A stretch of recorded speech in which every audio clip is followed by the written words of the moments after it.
set up with your barbell in the landmine attachment. If you don't have a landmine attachment, just put the barbell in the corner of the gym or in the corner of a squat rack. From here, you're going to set up in a split squat position, placing one hand on the barbell, okay? Now, with your hand on the barbell, you are going to have to work out where is best to place your hand, okay?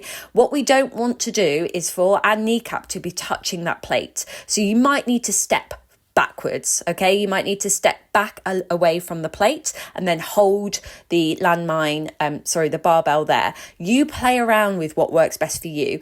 I've got different limb lengths to you, okay? So you can see here, I'm kind of like, I don't know, a quarter of the way down the barbell. You might need to go a little bit further away from the plate. So obviously you're going to lower down into your split squat and stand back up, holding onto the barbell next to you, okay?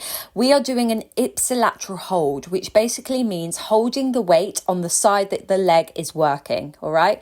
I make sure when I'm doing a split squat, I'm not rocking back and forth. I'm not locking my leg out when I stand back up. I'm just returning to my start position, okay? So we want to make sure that split squat form is really good here. Do send me any videos if you want me to check your technique. Then obviously we go on to the other side.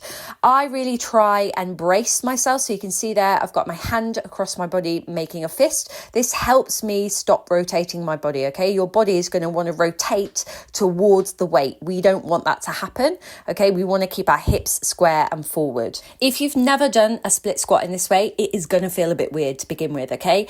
When loading on the one side, on the working leg, you're going to feel like you'll want to wobble that side. It's going to feel just weird, okay? And just stick with it. And like I said, I can check your form if you need me to. Now, a final note, you'll probably notice that your grip is going to go at some point. So make sure you're using chalk. And then once you feel like your grip is preventing you from going heavier, you could go heavier in your legs, but your grip is preventing that, then you will need to use straps, okay?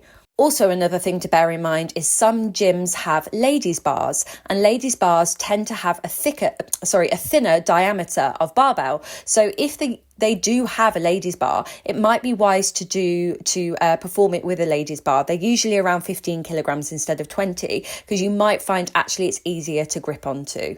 Now, a final thing, just take note of my form of my split squat here. I'm trying to bias my glute in the split squat. So you can see here, my hips are angled back slightly. So I'm hinging at the hips and I'm really focusing on driving my whole foot into the floor as I stand back up and squeezing my glutes throughout. I don't want you to like excessively squeeze your glutes at the top, but you are focusing on really driving into your glutes to stand back up.